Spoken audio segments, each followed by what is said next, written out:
Hi, welcome. It's Mike Newton back in the swing studio here at Lytham Golf Academy. We've just carry on our theme of the PXG iron reviews, and this time I've got the 0311 XF iron. Okay, so this is the XF, which basically stands for Extreme Forgiveness.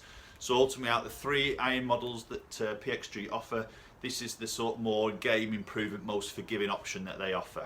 Okay, I have done the reviews on the other two irons, which I'll put some links up here. You can go and check those out if you want to. But this one's going to be for the XF iron. Now, slight little differences here with this one is basically it's obviously a lot thicker on the sole. So the sole's a lot wider at this section. You'll probably see it a little bit better from here. So you see it's quite a bit more weight sort of dragged down and pulled back from the club face. Obviously that's moved CG, helps it launch a little bit higher. And obviously provides that a little bit more forgiveness. Now, when you sort of pick that up initially and look at it like that, you think, oh, it's a blade. Okay. Now, obviously, PXGs are all a very similar look. The head sizing changes through the models, but just at the first glance, you look at the back of it, they all look exactly the same. Okay. So they are, as I mentioned in the other videos, they are hollow. Okay, so this is still forged. It's their most improvement. It's a game improvement. We are seeing a larger profile head here. Definitely seeing it larger as I put it down by the golf ball from the toe to the heel here. So it does look pretty big behind the golf ball. But again, when you look at the back, it looks like a blade. So it is hollow. It's filled with that thermoplastic elastomer material here, which helps with a bit of feel, bit of sound. Okay, then a very thin face is then added onto the front, welded onto the front of the club head, which obviously is going to help with some ball speed. Okay, now to help with a little bit of forgiveness here, these high density tungsten weights are then put around the perimeter. So you know, on a normal game improvement iron, this is all sort of hollowed out in the back, all the weights around the edges. This is straight backed, it's hollowed out inside. Okay, but then the weight is then pulled to the outside by using these high density tungsten weights. Okay, so a little bit of a different way of doing it. But I think, again, it just looks a very classic iron. It's forged, so I don't think there's any game improvement iron out there on the market that is forged. So I think this could be the first. Correct me if I'm wrong, do comment down below if I am. I'm just going off the top of my head here. I don't think there is a game improvement iron out there that is actually forged. Okay. So we're going to hit some shots on here. This is a 7 iron. The loft on this is 30 degrees, so it's fairly strong, which is generally expect now from these game improvement irons. Okay, there obviously are some on the market that are stronger than this, so it's not the strongest, but it is obviously towards that stronger end. So we're going to hit some shots on GC2 here. We're going to have a look at some ball data, and I'll give you a little bit of feedback on the flight and the feel. Okay, so here's a little close-up of the head here. So you can see 0311 XF. Again, you've got the tungsten weights position there. Again, very classic looking golf club. Do excuse that bolt there. This is obviously on our fitting irons here that we have all the fitting system here at Lytham Golf Academy. Forged head. Okay, so you can probably see this slightly wider sole here. Okay, I'm just going to flip it around to this angle. You'll see it a little bit better. And do that one-handed. There we go. That's quite a good sort of view to look at. So you can see that's wider sole there, a little bit more weight sort of positioned down at the back, but you don't see all that from the playing position. Okay, but that is just basically pulling that weight down, back, away from the club face, slightly bigger hollowed section inside. You can see there a little bit more of a thicker top line section. Let's just have a look at it from a playing position.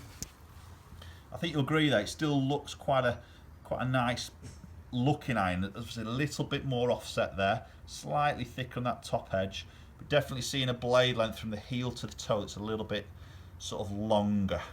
Does fill you with a lot of confidence when it's sat down by the ball. So here's the first shot with the XF iron.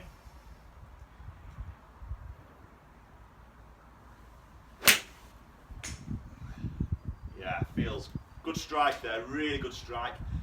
It's quite a high ball flight there. It'd be interesting to see some numbers on that.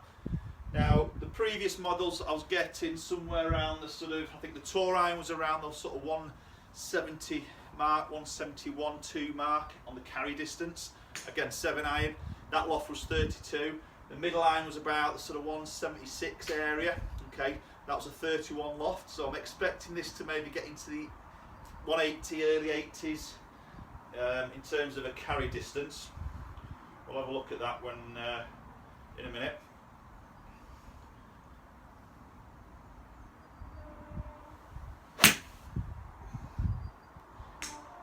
Yeah, again, it's a strange one because it feels so soft.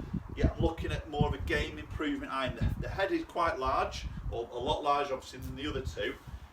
Yet it feels like I'm hitting a sort of blade club in a way. The sound is very similar to the others, very muted, probably because of that elastomer insert there.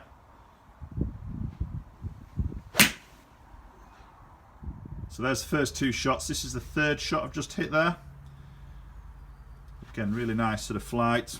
Just a little bit of draw. Yeah, that's just carrying out at 183.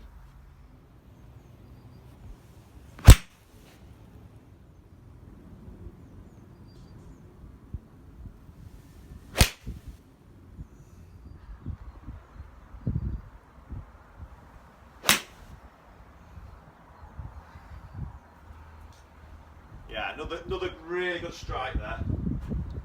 Okay, right. Let's. That feels really good. You know, as I say, game improvement iron looks big, but feels really good. Let's have a quick look at some numbers. Okay, guys. So here's the ball flights there of those shots I've just hit with the XF iron. So there's a shot dispersion ring there. So quite a nice little dispersion gap there. Let's have a quick look at some numbers, a little bit more detail here. So we can see ball speed there averaging at 128 miles per hour. You can see obviously some slight weaker strikes, just drops off a little bit. Did feel quite forgiving.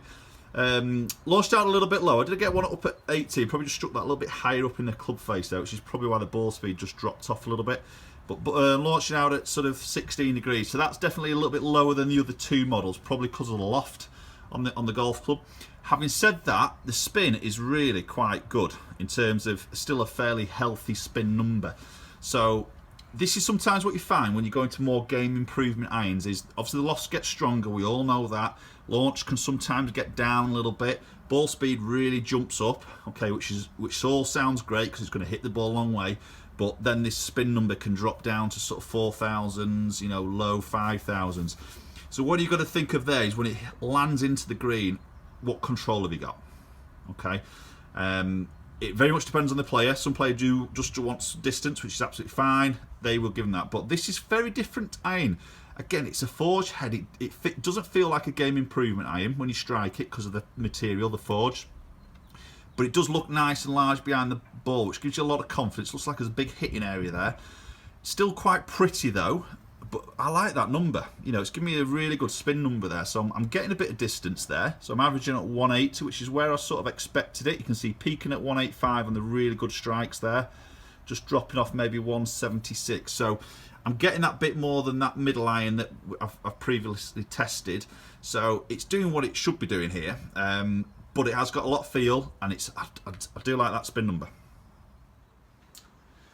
Okay, so there we have it. The PXG XF iron just reviewed, and some nice numbers there. Wasn't surprised that it went further, probably because a little bit of loft. You know what PXG is saying, this is their strongest iron, the most forgiving iron. We're sort of seeing that there, but as I say, that spin number is quite impressive really. Definitely one thing I find with the more improvement irons, that spin really drops off. So it's going to appeal to a lot of golfers, that I think. Again, you know, I've mentioned in the other videos, this PXG is right up there in terms of price, so it's very, very premium.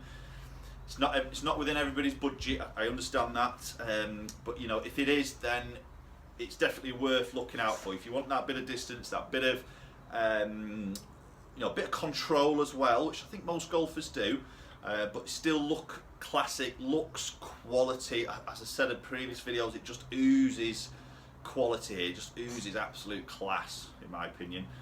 But feels really good because it's still forged. So it's a bit of a rare offering here. You know, not every brand has a forged game improvement iron.